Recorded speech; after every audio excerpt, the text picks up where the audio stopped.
ఈ సంవత్సరంన్నర పాలనలో అటు ముఖ్యమంత్రులు వారులైనా మంత్రులైనా పలు రకాల పథకాలు అంటే ఒక దిక్కు ఇప్పుడు ఈ రోజు ఆల్రెడీ రెవెన్యూ శాఖ మంత్రులు భూభారత్ కార్యక్రమాలు తిరుగుతుంటే ఇంకొక మంత్రి గారు సన్నబియ్యం కోసం తిరుగుతున్నారు. అంటే ఈ రాష్ట్రంలో గత 10 సంవత్సరాల పాలనకు ఈ సంవత్సరంన్నర పాలనకు మీకే వ్యత్యాసం తెలవాల్సిన అవసరం ఉంది.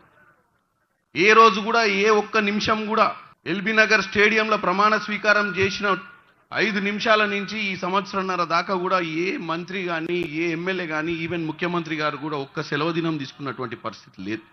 ప్రతిపక్షాలు కేవలం దుష్ప్రచారం చేస్తున్నాయి. మీకు తెలుసు ఇంత మంచి కార్యక్రమాన్ని ఎందుకు తీసుకొచ్చారో కలెక్టర్ గారు క్లియర్గా ఎక్స్ప్లెయిన్ చేశారు. ఆర్డీఓ గారు చెప్తూనే చెప్పిర్రు.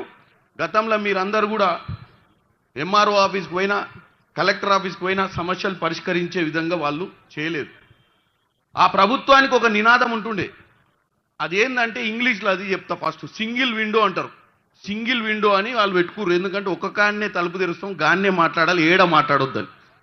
అది కుటుంబ పాలన.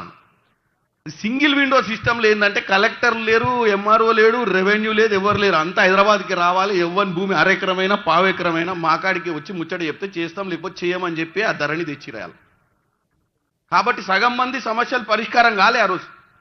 ఈరోజు మంత్రివర్యులు ఈ మారుమూల ప్రాంతంలో వచ్చి ఈ భూభారతిని మీ ముందే ఎందుకు తీసుకొస్తుండు? మీ ముందే ఒక ముఖ్యమైన అధికారి, ఈ జిల్లాకే ఒక మెజిస్ట్రేట్ అధికారి ఈరోజు మీ ముందు ఆయనే ఒక 20 నిమిషాలు ఈ భూభారతి మీద మీకు ఎందుకు విశ్లేషణ ఇచ్చిర్రంటే రేపు ఇక్కడ ఉండాల్సింది ఆయనే, రేపు ఇక్కడ ఉండాల్సింది ఆర్డీఓ గారే, రేపు ఇక్కడ ఉండాల్సింది ఎంఆర్ఓ గారే.